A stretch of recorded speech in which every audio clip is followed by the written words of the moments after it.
that? Well, looking at, I watched more of this, you know, and in the context, I don't think he was saying, hey, we're starting all over from scratch or whatever like that. So in fairness, I don't think he was saying that. But here's the deal. He's right. It's not year 10, but it ain't year 1. It's year 9. All right. And that's Josh Allen's 9th year. And they are SBOB. Period. Yeah.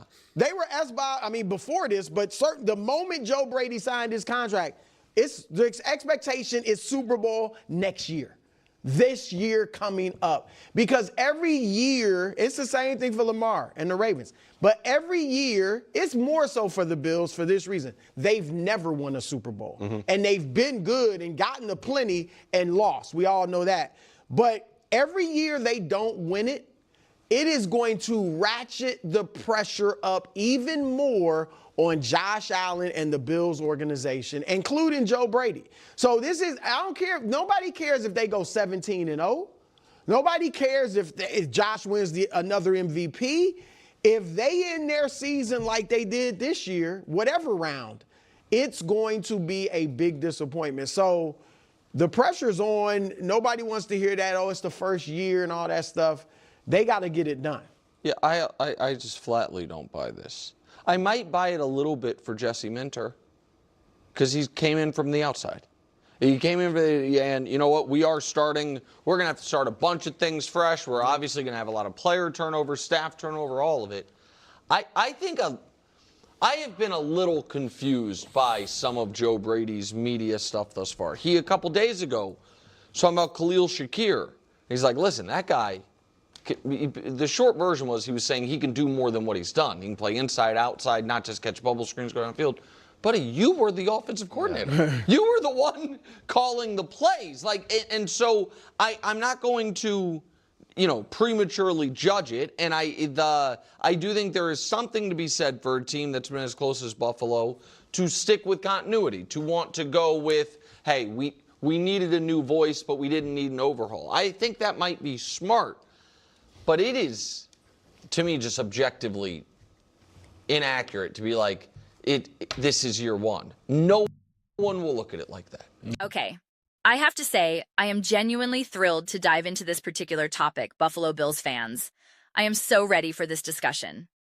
Before I jump in, please don't forget to hit that subscribe button and watch the full length of the video. When you guys do that, it really helps the visibility, and it allows me to keep creating the best possible Buffalo Bills content I can. It's not about chasing numbers. It's about building a community around content people genuinely want to watch and discuss. So please do consider subscribing. Now, let's get into it. You have to understand what Joe Brady is communicating here. You have to grasp the tone he is establishing for this organization. I genuinely don't understand what is so confusing about this at this point. Joe Brady is now the head coach, and he is declaring that this is year 1. They are starting fresh. He doesn't care what happened in the years prior. He doesn't care about 2019, 2020, 2021, or 2024. He doesn't care about the seasons when he was just the offensive coordinator. He is the head coach now. This is year 1. This is not business as usual. They are redoing things. They are hitting the reset button. It starts today. And honestly, that's a powerful philosophy. It's actually a common saying in mental health and rehab facilities. As some of you know, I used to work as a counselor at a men's inpatient rehab facility, and we preached the exact same message. It starts today. Today is year 1. It is never too late to start over. No matter what happened, if you messed up, if you're angry, depressed, or made a terrible mistake, you start over today. Not tomorrow, not next year, not 5 years from now. You don't live in the past.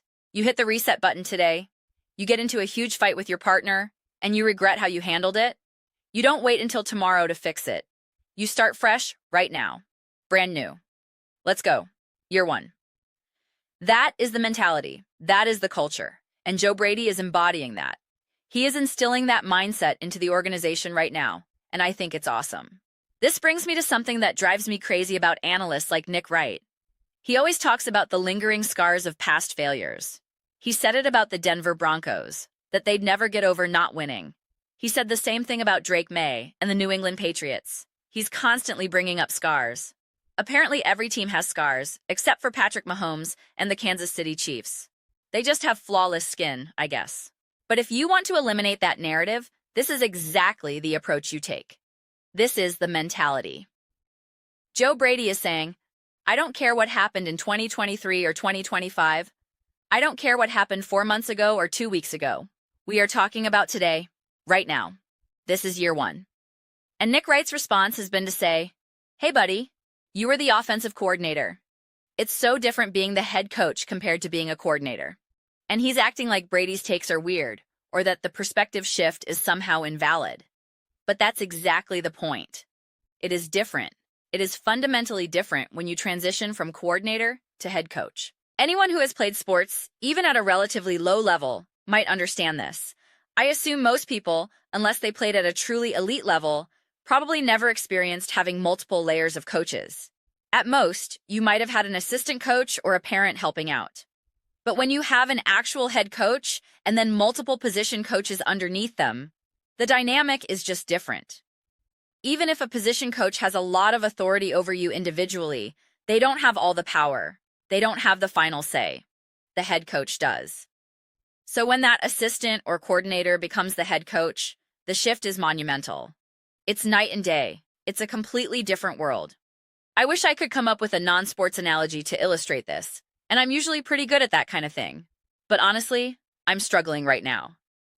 The best comparison I have is just the experience of playing sports and understanding the hierarchy. You know how things are different between the head coach and the position coaches. The dynamic, the responsibility, the pressure, it all changes. It's different in every sense of the word. It's almost like it has to be treated as year one, because in many ways it is. That's just how this works. And of course, the Buffalo Bills are in a Super Bowl or bust window. Every great team with a great quarterback is essentially Super Bowl or bust. Patrick Mahomes, Joe Burrow, Josh Allen, Lamar Jackson, all of these guys are on teams where the expectation is to win a championship. The Rams, the Eagles, the 49ers, same deal. The only teams that aren't in that category are teams like the Panthers or the Falcons, organizations where you don't genuinely believe they can win a Super Bowl.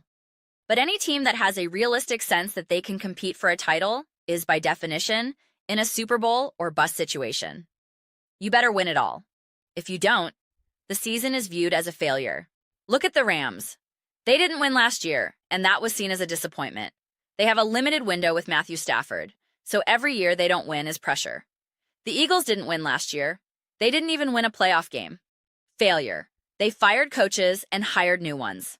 That's the way it works in this league. So, saying that this puts more pressure on the Buffalo Bills is accurate, but it also puts pressure on everyone else. It puts pressure on Patrick Mahomes at this point. It puts pressure on Jalen Hurts. Think about the pressure on Matthew Stafford. If you win this Super Bowl, you're a Hall of Famer. If you don't, well, that's immense pressure. Every year Patrick Mahomes doesn't win a Super Bowl, there's pressure because he's chasing Tom Brady's legacy. Every year Jalen Hurts doesn't win another one. People wonder if his best years are behind him. Lamar Jackson, Josh Allen, Joe Burrow, the list goes on.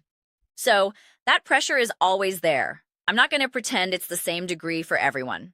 Patrick Mahomes has obviously won multiple Super Bowls, so theoretically, he faces less external pressure than a Josh Allen. I get that. But from the Chiefs' organizational standpoint, from Mahomes' personal standpoint, he's trying to get to 7 championships. He's trying to get to 8. There is internal pressure to keep winning. If you think Jalen Hurts doesn't feel pressure to win another Super Bowl, you don't know Philadelphia. The whole pressure conversation is always nuanced. Pressure from where? From analysts sitting at a desk saying they better win? From the fans? From the media as a whole? From the comments section? It comes from all directions. But the fact that some people don't understand this year one mentality from Joe Brady is surprising to me. I actually love it. I absolutely positively love it. This is exactly what I want to hear from a coach. When people were saying the Bills needed continuity, or maybe needed to look outside the organization for a new voice, this approach essentially brings an outside mentality while retaining inside experience. That's the best of both worlds. And again, it all comes back to the same core idea. This is year one. But those are just my thoughts. I'd absolutely love to hear yours. What do you guys all think about the Buffalo Bills and Joe Brady's year one mentality? Do you believe this approach will resonate with the team? How does this message land for you? What does it mean to you as a fan? Let me know your thoughts. I read every single comment. So whether you agree with me or disagree, either way, let's get some discussions going. Let's have some debates.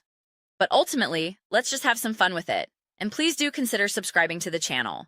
We're building an amazing community here, and I would absolutely love to see you be a part of it.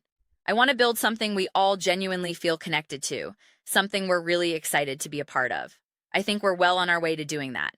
Please don't forget to give this video a thumbs up. It really does help with the visibility and the algorithm. Thank you so much. See you next time.